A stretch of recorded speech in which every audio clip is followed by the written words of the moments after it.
going to come down to a very nice series. What we're going to do. Some hair may fall out. Just got to count on the Yankees pitching falling apart. The Red Sox pitching coming together.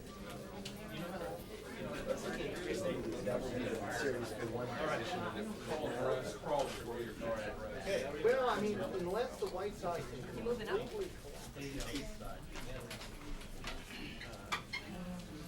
yeah. Well, they have to really move. Hey?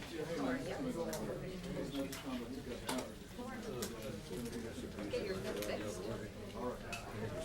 I don't know.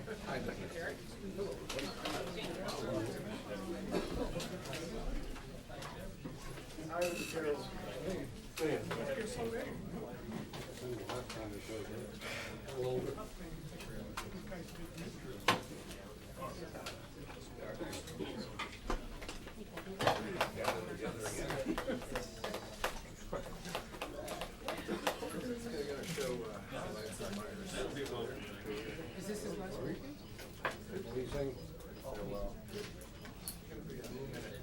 Two-minute warning, 2-minute warning. 2 minutes, Skip. Hey, Scott, confirm that you're seeing.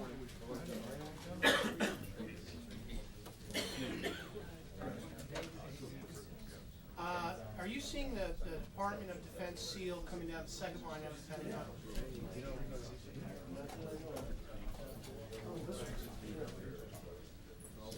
All right, you might want to ask DCQC to route down. We got home videos of that. Did you really skip?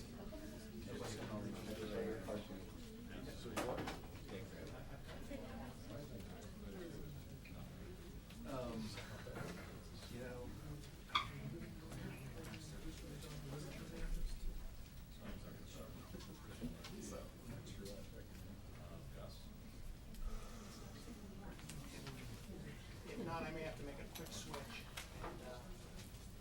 So they've got home movies. I don't know if the DCQC is routing those down to here.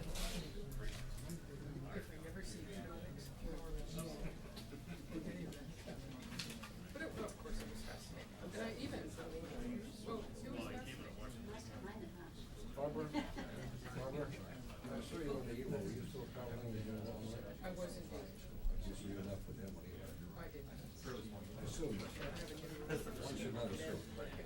Because you were so like down to the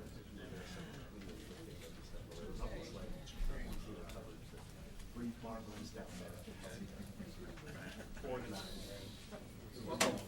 Hello, how are you? Hi, how are you? A little bit better. Country's in good hands. Actually, the story was they had donuts on this one too. Oh, really? No, the only decent breakout was in the Saturday. fried meal. He doesn't eat in Camp Shelby, Mississippi, because of the whole history. But he said it was fried. Perfect. Did you get a room in the hotel? I never saw. Well, you know, we stayed in the ballpark. No. Normally we stay up.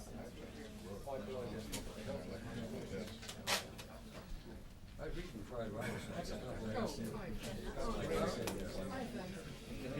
When I was younger, such a wonderful. That's such a guy. Right, exactly. Brother could get served out, right? Don't make you come back there. Been to Ireland.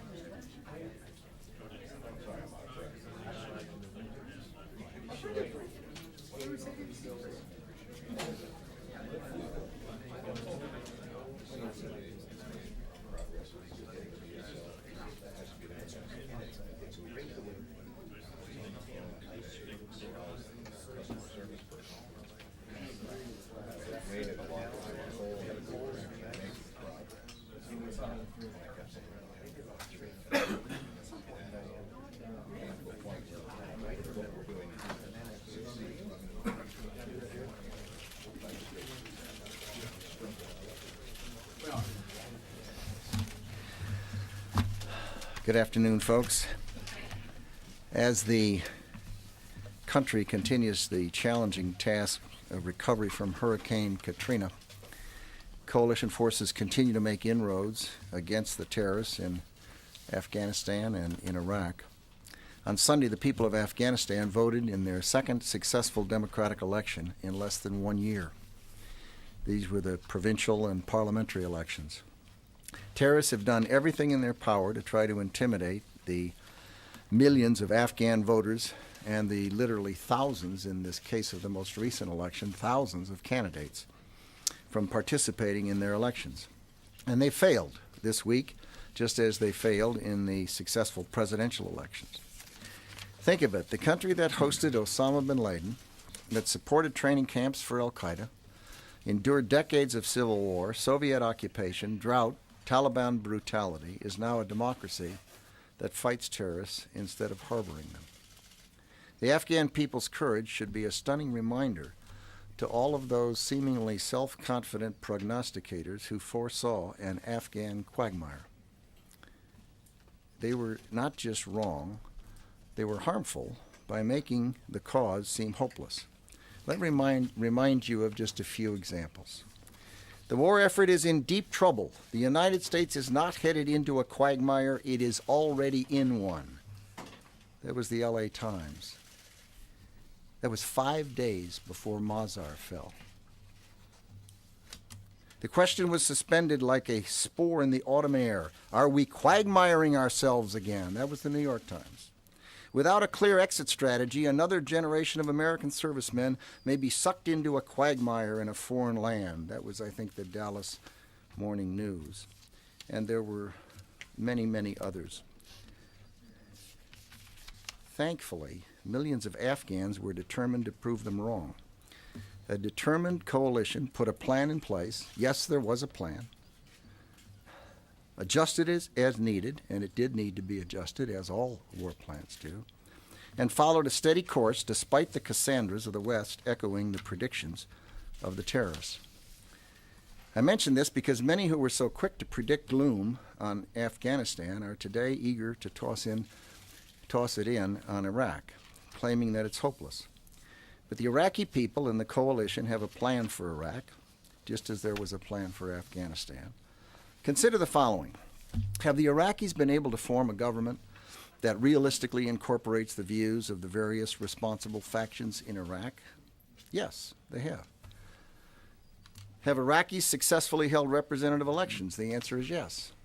Have they now succeeded in drafting a constitution that accords respect for individual rights? Indeed, they have. Are the insurgents gaining or losing the support of the Iraqi people? President Talabani recently spoke in the United States about this. He noted that the vast majority of Iraqis, including Sunnis, want to participate in the political process and have been disgusted and indeed outraged by the barbarism of the extremists. Finally, despite the critics, are the Iraqi security forces growing in size and capability and allowing the Iraqi government to secure areas with coalition support? Yes, this too is happening. Iraqi security forces now number over 190,000. Last week, for example, the people of Tal Afar were liberated from the grip of insurgents and foreign extremists who had tried to turn the city into a base of planning, operations, and training. A number of insurgents were caught fleeing the city dressed in women's clothing, hardly a sign of a confident group supported by the citizenry. General Myers will provide some details on that operation, but I should note that this offensive featured some 5,000 Iraqi security forces in a leading role. A significant Iraqi military presence will stay on in Tal Afar with coalition assistance to support their new police force and to ensure that the terrorists do not return. The people who know what's happening on the ground are, for the most part, Iraqi citizens and the coalition forces. They're there. Both report progress, growing confidence in the Iraqi security forces, and hope about the future. When Abraham Lincoln delivered 2 minutes of remarks that he had only finished the night before, the speech was panned. When George Marshall proposed a plan to rebuild Europe after World War II, critics viewed it as generous at best and wasteful at worst. When Ronald Reagan walked away from the summit with the Soviet Union, empty-handed, as they said, in the eyes of some it seemed to many that Reykjavik was a failure. The point is, history has perspective. Today, history records the brilliance of Lincoln's Gettysburg Address. The Marshall Plan helped Europe recover, and Ronald Reagan's tough line at Reykjavik, according to the Soviets anyway, was the beginning of the end of the Cold War. In thinking about Afghanistan and Iraq, we should ask what history will say. It will not be the daily violence or short-term setbacks, nor which person won the battle for a daily headline by predicting doom and gloom over and over. Instead, it will show that the battle in Afghanistan and Iraq was tough and ugly, to be sure, but that America was on freedom's side, and it will remember the millions of people who have been freed and the hundreds of thousands of coalition forces who helped them achieve that freedom. General Myers. Thank you, Mr. Secretary, and good afternoon. As the Secretary mentioned, we have seen successful elections in Afghanistan, demonstrating that perseverance and determination of the coalition and the Afghan government will indeed prevail. Afghan security forces have grown to more than 76,000 and continue to progress. And as you know, there are about 17,000 U.S. troops, more than 3,000 coalition forces, and more than 11,000 international security and assistance forces, or the ISAF forces, presently providing security in Afghanistan. Sunday I was at home and got a call from General Eikenberry. And he said, "I'm sorry to bother you on Sunday, but I know you get a lot of bad news from time to time. Let me give you some good news." And of course it was late in the evening there in Afghanistan when he called. And he said, from sunset the day before elections to the current time, sunset after elections in Afghanistan, he said there have been 40 security incidents, none of them having a major impact, although we did have one French soldier killed in one of those incidents. But he said more importantly, at the 6,000 polling places, things went smoothly. And he says, let me give you one anecdote, one tiny anecdote. He said there was a small village in the northeast of Afghanistan over the Hindu Kush. And we sent a team in there, Afghan U.S. team in there, to provide the ballots so they could vote. They got to a point where they could go no longer in the mountains and they had to hike the last 20 kilometers. When they got to the village, this small village, the villagers already had heard about the fact they were coming and were lined up to vote. And in addition, they had thrown flowers in their path as they came forward to present the ballot so they could vote. It says a lot about the Afghan people. It also says a lot about the coalition and Afghan security forces who made the effort to hike over the Hindu Kush 20 kilometers to make sure Afghan people could vote. In Iraq, we're seeing a steady progress as well as we approach key milestones in their political process. Iraqi security forces currently have 126 battalions in the fight.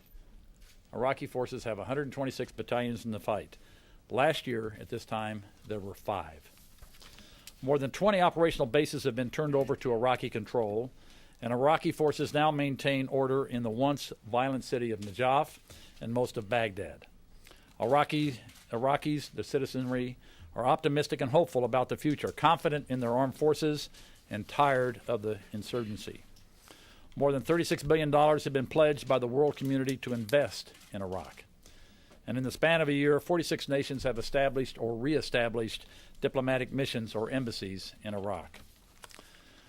Operation Restoring Rights in Talafar has demonstrated the growth and capabilities that coalition Iraqi security forces have made. The Iraqi, U.S., and coalition coordination and joint planning and execution have been quite impressive in my view. And this is from the federal level, from Baghdad down to the local level. The 3rd Armored Cavalry Regiment, along with elements of the 82nd Airborne Division and the 3rd Iraqi Army Division, are continuing this Operation Restoring Rights to remove terrorists and foreign fighters from the city of Talafar.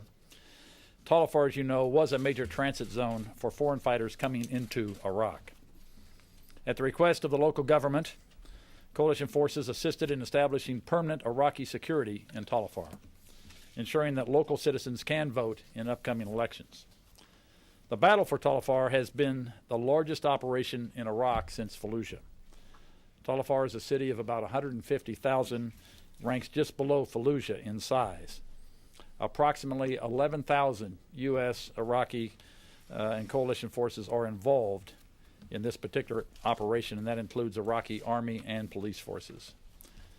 More than 600 anti-Iraqi forces have been captured or killed since this operation began on September 10th. And a vast number of weapon caches have been found and destroyed. These included AK-47s, sniper rifles, ammunition, and rocket-propelled grenades. We are now moving into the next phase for reconstruction, which will begin in a few days. In summary, we are well on our way for Iraq to be able to vote in their constitutional referendum on October 15th. And of course, that's been the plan all along. Let me just go through the Talafar operation one more time. This involved coordination at the Baghdad level with the Iraqi government, with coordination with local officials at Talafar level, coordination between Iraqi security forces and coalition security forces, reconstitution efforts that will begin here in a few days, bringing dollars and the Iraqi government and help to the people of Talafar, and then a leave-behind Iraqi force that will maintain security at the request of the local Talafar government. Let me switch gears and talk just a minute about military forces operating in the southeast United States.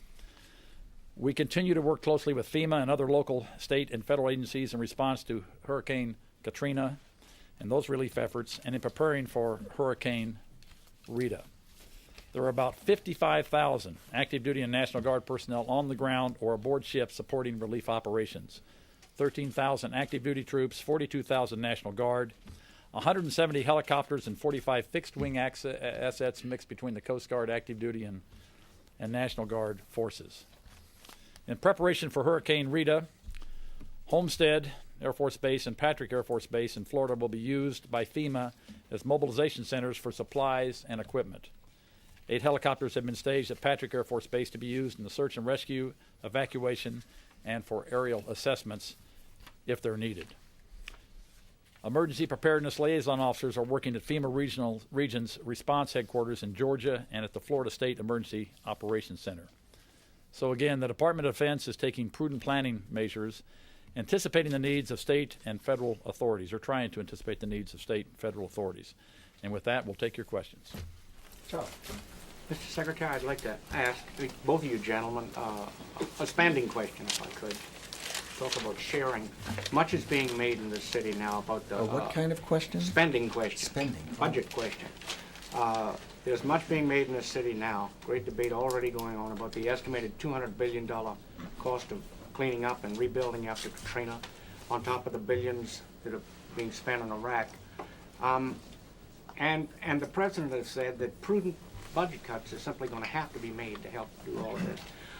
Are there likely to be cuts in major arms programs at the Pentagon, realizing you've made no decision for the current year, and the QDR is no, but are there likely to be cuts in arms programs and defense spending to help share for these cuts in budget spending, sir? Would you expect? I've read what you've read about what the president's decided and announced, and I have no additional information beyond that. But you expect, do either of you expect that defense would or should have to share in cuts if there are major cuts? We have no information to that effect. Mr. Secretary, can I ask? You mean you don't expect it? I'm sorry, you say you have no information. It'd be pure speculation at this point because there's been no decisions and no information's come our way. Could I ask both you and General Myers a question? Charlie, how many questions are you going to ask? Well, the Secretary was about to answer. Sorry. No, he's correct. I mean, there's no point in speculating. There's no decisions have been made and no guidance has been given at this stage on that. Yes. A question for both of you gentlemen, and if you would indulge me, sir, a brief prelude to General Myers. General, thank you for your honesty and candor and integrity over the years. You shall be missed. The question is, as you've seen by published reports, apparently, and would you bring us up to speed, apparently there is a draft memo making its way through the Pentagon, originating somewhere in the Joint Chiefs spaces, about the possible use of nuclear weapons in a preemptive strike against terrorists and nations that would use weapons of mass destruction against the U.S. or its assets. Can you sort of bring us clear on all of that? There has been, back in 1995 and then again in 1996, a companion piece in our joint, what we call our joint doctrine, there is joint doctrine that considers the where nuclear weapons fit in the arsenal.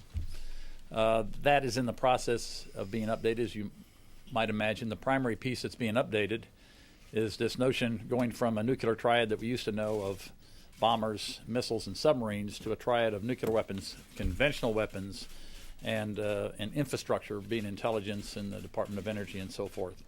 So this new notion of a new triad that came out, I think, in 2001 or early 2002, bringing our doctrine up to speed with that. The fundamentals don't change, of course. The President always retains the right to use all options at his disposal, and he's the ultimate decision authority, of course, on the use of any nuclear weapons. And that hasn't changed. The article was based on doctrine that was out for coordination at the lieutenant colonel level. It had not been to general officer, flag officer level yet, and since whatever piece they saw has been modified since then. I mean, that doesn't even reflect the current edition. I have not seen it, but I got updated on it. I know where we are. So it's the business we're in trying to explain our doctrine. One quick follow-up. Mr. Secretary, is part and parcel of that the so-called nuclear bunker buster that we believe you are in favor of? I doubt it. I haven't seen This doesn't go into specific weapons, and I don't think it does. And the one in the I think the hint or allegation in the article was this somehow lowers the nuclear threshold, and that's not at all true. In fact, if anything, it emphasizes the role that conventional weapons, as they become more accurate, can play in helping with not only deterrence but dealing with weapons of mass destruction. There, of course, so it's a separate issue. That is a separate issue. Yes. Mr. Secretary, are current laws governing the use of the U.S. military inside the United States archaic, and should the military be able to work more autonomously and even perhaps to take the lead in dealing with major disasters like Katrina? With respect to the posse comitatus statutes, it seems to me that any question like that is a question for Congress and the President, and those laws were passed during a period of post-Civil War period with concern about insurrection, and they exist today, and a couple of centuries later. It's for the President and the Department of Justice and the Congress to think about that, and we do those things that we're authorized to do and are instructed to do. With respect to the President's comments the other night about the armed forces conceivably having a role, as you know, at the present time we really don't. The Department of Defense is in support but not in the lead with respect to any of these activities, and is, as you point out, also prohibited from engaging in law enforcement activities by active forces. National Guard forces, under the control of governors, of course, can engage in various types of security and law enforcement activities. I think the President's point is a fair point, and that was very simply that you can have all various sizes of disasters, and they can be natural or they can be terrorist or WMD inspired. And as you are at the lower end of that scale, the first responders, which are the people that are relied on by FEMA and the Department of Homeland Security, the first responders have a substantial capacity in our country to deal with things. On the other hand, if the first responders are victims themselves and don't exist for the sake of a capability, an extant capability to deal with a catastrophic event, then obviously one looks for some substitute for the first responders.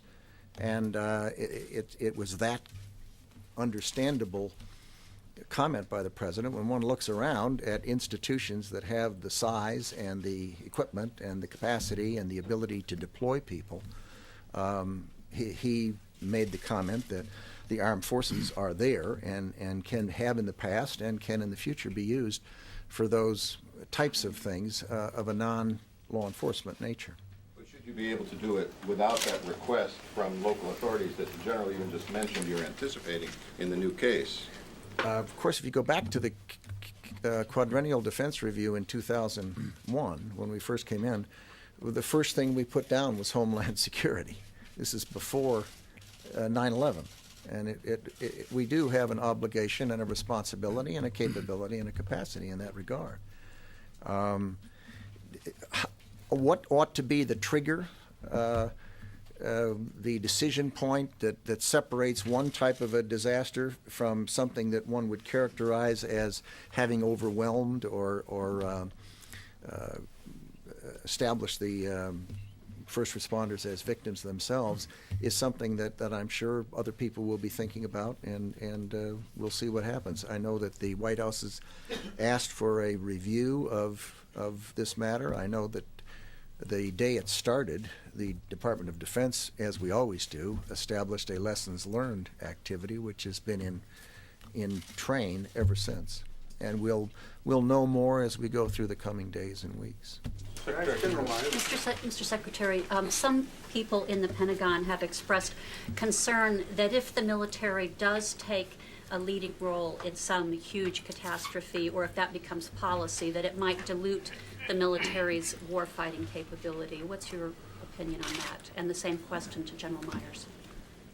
Well, when you begin a question by saying some people in the Pentagon, how many are here, do you reckon? About 25,000. You can always find some people in the Pentagon who have any view known to man or woman. Then let me rephrase the question, sir. Do you fear that giving the military a leading role in some future catastrophes could dilute its warfighting capability? I'll answer it this way. The Department of Defense has a process in place where we continuously review our capabilities and test them against the kinds of things that we as a department might be asked to assist in.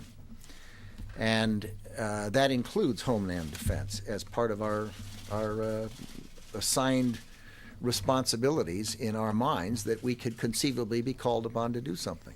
And the short answer to your question is we have the capability in the department to do the things that we're likely to be asked to do, including Homeland Defense. What was the number? 70,000 troops, National Guard and active duty forces, were in the Louisiana, Alabama, Mississippi area within a matter of days. 21 ships, I believe, 375 helicopters or something like that. Large numbers of capabilities. And General Blum was asked, well, does that stretch you? Is that it? And he said, no, we've got a couple 100,000 more guardsmen we could bring down there and still other assets. So obviously you can't do everything in the world, but you can do the things that we've organized, trained, and equipped to do. And it may be in the quadrennial defense review that's going on right now, as we think about this and as the lessons learned process goes on, that we learn more about potential roles and the need to look at the active component and the reserve component and decide if there are different ways to organize, train, equip that would enable us to do that task better. So that's part of what's being thought about right now. Can I follow that up, please, Mr. Secretary? The 70,000 troops you talked about, the National Guard, while that was Guard and active. Okay, well, all those numbers were Guard and active. A large number of National Guard troops are being used. And the question is, even if there are more now who could be available in the event of a crisis elsewhere, isn't this going to put a strain, limit the number of National Guard troops available for future rotations in Iraq? No, not really. I mean, we're redeploying already. We're down from 70,000 to, what'd you say, 50,000? 55, I believe it is. 55,000 at the present time, and the ships are down from 21 down to 15 or something, and the helicopters are down from 375 down to 200. Whatever you said. No, they're being redeployed as we go along. It was a matter of a week or two, 3. Affected all on the Iraq rotations? Well, these folks did a terrific job down there, and no, I don't see an effect on the Iraq rotations. Yes. Related question on the Guard. Obviously, Hurricane Katrina was not a foreseen operation. I think the number you said was 42,000 Guard are there. While there certainly are more National Guard troops to pull from, there has been some comments by General Blum as well that there are equipment shortages in the Guard, that because of the rotations in Iraq, some of the best equipment obviously gets deployed overseas. the troops at home maybe aren't as well equipped. Communications is one thing that he mentioned, I think, to USA Today, as being a shortage. Do you have any new plans or any new efforts underway to see what needs to be done to sort of right-size the Guard, as people will say, that it's overstretched because of missions overseas? Now it has domestic missions. I mean, these We've are always state had militias. domestic missions. Right. But I'm saying it's doing a lot all at one time. Estimates are it needs billions of dollars more in equipment and training. Is there any particular Well, I focus met on to- that in the wake of Katrina? I met with the Secretary of the Army today and his folks, and just one of my regular periodic meetings with them where we review a series of issues that I think are important.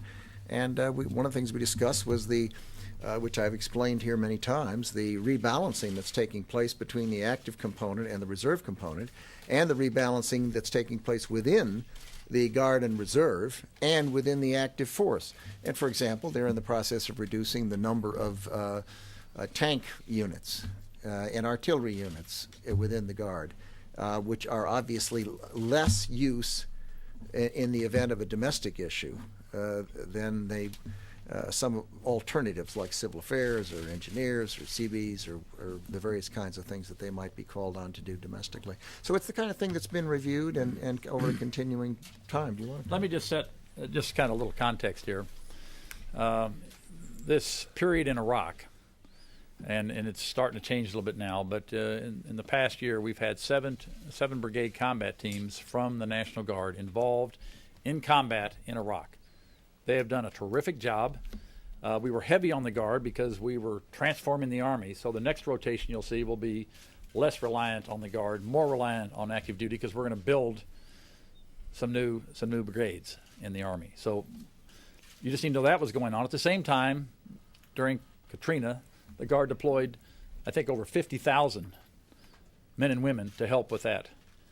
And as you heard from the director of the Guard Bureau, General Blum, there were hundreds of thousands that could have been called to that. And just one more factor, just to make sure the context is right. And the re-enlistment in the National Guard is at all-time high. So we have a force, we have a National Guard force, that I could talk about the reserves in the same light. We have a Guard force that has never been more ready to support whatever mission this country calls upon. Never been more ready. And you can talk to any Guard leader and say, are you more ready today than you were 4 years ago? And they would say, yes, we are. And you'd also find morale is extremely high because this is a very effective force. They like to be called upon. Yes, you can overuse them. Yes, there's some equipment issues that have to be dealt with, as there are for the active component as well, because of the way we're trying to husband resources inside Iraq and not move a lot of equipment back and forth. So there are those issues. Absolutely. But a lot of that stems from prior decisions a long time ago and not current decisions, I can tell you that. Jamie. Secretary? If I could just follow up on the equipment issues you talked about. I mean, one of the things that seems to be clear, and I know, Mr. Secretary, you'll correct me if I'm rushing to judgment here, but it seems to be clear that communications was one of the big problems and challenges in the response to Katrina. And what we're hearing is that many of the National Guard troops in particular didn't have enough satellite phones and state-of-the-art radios. What provisions are being made in order to perhaps fast-track getting some of that crucial communications equipment to the troops who might need it for the next disaster that might come along? I think that would be one of the things that would come out of the lessons learned process because, as we rebalance the Guard, we have a lot of, for instance, we've used this a lot, but it's pretty illustrative. We need less National Guard artillery units than we do, say, National Guard military police units in the security environment we think we're going into. Military police will have a different set of communications than perhaps an artillery unit. There'll be different requirements there. So I think what General Blum was talking about, okay, for the future, we need to have a certain capability. I think we do as a nation, not just in the military, but that other federal response systems, probably state and local responders need better communications. If the towers are going to go down that control your cell phones and the rest of it, you need to have a better way to communicate. I think that's what General Blum. So is what's being done about that? What's being done is let the lessons learned capture the lessons, and then if we need to fast track it, I'm sure we can fast track it. We do that right now for Iraq, and we can do it for this kind of. Lessons learned, because you've just articulated. I mean, to know what the problem was they didn't have enough of the right kind of gear. And maybe somebody knows the answer. we can take a few weeks to sort this out, and we're going to have the first interim report on the lessons learned, at least at our level, in the Department of Defense, I think, to the Secretary here in a week or so. And at that time, that would obviously command and control and communications would be a heavy piece of that. And if there are things we need to do and be ready for the next man-made or natural disaster, then we'll probably take a couple more questions. Yes. In 2001, the Space Commission came out with its recommendations. You headed up that commission until you were nominated for your current post. A lot of the transformational programs that you're pitching rely on space in these future.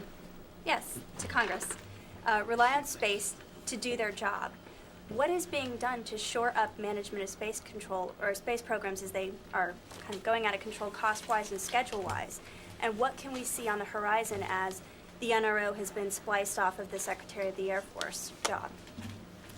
Well, I'll start and then let the former head of the Space Command comment. Dick and I have been meeting with Ambassador Negroponte and with Mr. Kerr at the NRO and with the Air Force officials, and made the decision that we thought it would be, the NRO was a big enough task that separating it from the Undersecretary of the Air Force made sense, and we decided to do that. And we now have an Undersecretary of the Air Force, and we now have a head of the NRO. And I think that's a good formula. What we're trying to do at the present time, however, is to make sure we stay linked well, and we're trying to fashion a way that we can assure that the National Reconnaissance Office and the Air Force, which do a lot of things together and separately, make sure that they're still very closely connected.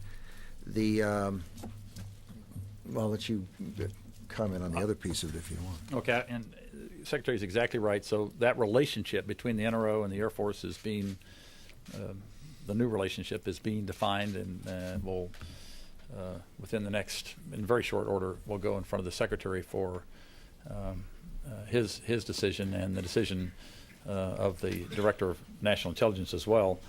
There are other pieces being looked at as you look at space, and that's the relationship and the responsibilities under the new intelligence law that says the milestone decision authority for space intelligence systems specifically will be shared between the Department of Defense and the Director of National Intelligence, and that is being worked as well, and you'll probably see some things come out. To cure these problems like FIA is well, the problems you talked about, there are problems with several space systems that there's a lot of as they say, there's a lot of blame to go around there, and we have some space systems that are not in good shape right now, and it's the department is a piece of that, industry is a piece of that, the Congress is a piece of that, and what I just talked about is not going to cure that. You've asked several questions here. In that 3 or 4 lines, you ask about 5 questions. I'm trying to address the ones that are. That's a longer term issue. The last 2 questions, those 2. Go. Mr. Secretary, what, in advance of Hurricane Rita, what's being done to clear up the kind of misunderstanding and confusion that existed during Katrina over command of the military forces, both active and Guard? Will those forces be put under a single commander in the event that they'd be needed for Hurricane Rita? A single commander with the ones involved with Louisiana, Mississippi, and Alabama? Right. Well, during Katrina, there appeared to be some confusion between the state and federal officials. Those are issues between the White House and the governor. There was no confusion about the military chain of command. I understand, but none. Zero. Will the reserve and active forces, should they be needed for Hurricane Rita, would they be put under a single commander? The National Guard and active As I just forces. explained, that's an issue that is under our law, under our Constitution. We have a federal system. We have statutes, and a decision would be made by the president and the governors, and in some cases mayors, as I understand it, as to who would have responsibility for what, and they work that out, and that's what happened in Katrina. They were discussing at various times. You've read all this just like everybody else. We will have a single military commander for active duty forces. We know that, and to the extent that it is decided that National Guard forces would become a part of that, that would be up to the president and the governor. The hurricane's about to make landfall in a couple of days. Wouldn't it make sense to have that all worked out in advance and avoid the kind of confusion that existed during Katrina? And I'm just wondering if that, in fact, is being worked out in advance of Rita. I'll leave that to the president and the governors. We don't even know where Rita's going to hit. You don't know what state it's going to go to. We do know Cut out of those considerations? Not about being cut out of anything. It's the way their government is, the federal system and the Constitution are written. They took the power and they separated it and assigned portions of it to the local governments and the state governments and the federal government. And under the federal system, some of it was apportioned to the departments here or the departments there or to this department. That happens to be a subject that was never assigned to this department. It's a matter between the president and the governors. You know that. And in Katrina, Jim, while we didn't have unity of command as we think about it in the military, we did have unity of effort, because one of the things that General Russ Honore was tasked with was to work very closely with General Landonu in Louisiana, General Cross in Mississippi, and to ensure that the National Guard, which came under those two gentlemen, and the active forces, which General Honore commanded, were synchronized, and we did have unity of effort. And I think we had that from day one. Now, there are other ways to put it together, but that's the way we put it together. And anyone who's been down there knows that the relationships between the TAGs, the adjutant generals, and General Honore, the reserve component and guard, and the active forces, was superb. It worked very, very well. Secretary, Last question. There have been increased tensions in Basra, in Iraq. Are you seeing increased evidence that Iran is more active in southern Iraq today? That's a question that goes to relativity. Iran has been busy in southern Iraq for years and years and years. They send pilgrims back and forth across that border into those Shia holy sites on a regular basis. The borders are porous. Is it greater today than yesterday? I don't know. But you can be sure that the playing field's not even there. They're interested, they're involved, and they're active, and it's not helpful. And my guess is, in the last analysis, the overwhelming majority of the Iraqis, including the Iraqi Shia, are more Iraqi than they are Shia, or Iranian Shia. They're more Iraqi Shia than they are Iranian Shia, and you can overplay your hand. Just a quick follow. The British Defense Minister defended the actions of British troops today, breaking 2 commandos out of an Iraqi jail. What are your comments of those actions down there in Basra? I haven't had a chance to study the details of what took place, and that's up to the Brits. That's their sector, and they've done generally a very good job over time.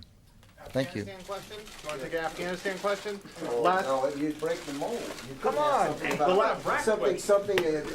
Afghanistan is enormous what's taking place in that. Last 6 months have been the most a big thing that's happened in the world. The last 6 months have been the most American deaths of any 6-month period of time. It is How does that square with the success that you outlined, and why are you concerned about the lethality of the Taliban or Al-Qaeda in Afghanistan? Can you go to the microphone? Should I go to the microphone? President Karzai held a press conference today in which he said the need for military action. I thought we called on you first, Charlie. Maybe I was mistaken. I must have been mistaken. President military Karzai action said airstrikes has are gone ineffective down. in Afghanistan. He said it's gone down. This is turning into a disorderly house, as they say. What has taken place in the last 4 years in Afghanistan is an historic achievement, and the people who've been involved in it can be enormously proud, and history will look back on it as having been an amazing accomplishment. Now, are there still people being killed? Sure. Is there lethality? Yes. Do we coordinate closely with the Afghan security forces and with the Afghan governments in terms of the counterterrorism activities? You bet. And obviously airstrikes, and when you don't have a massed army on the ground or large puddles of enemies, then airstrikes are less effective than when you do have that type of a situation. That's absolutely correct. But to ignore what took place in Afghanistan would be a terrible mistake. And if one counted up the column inches and the minutes on television about Afghanistan and the accomplishment that just took place there with this second election, I mean, it fits in a thimble compared to all the other obviously more important things I should add as I leave. It's always a pleasure.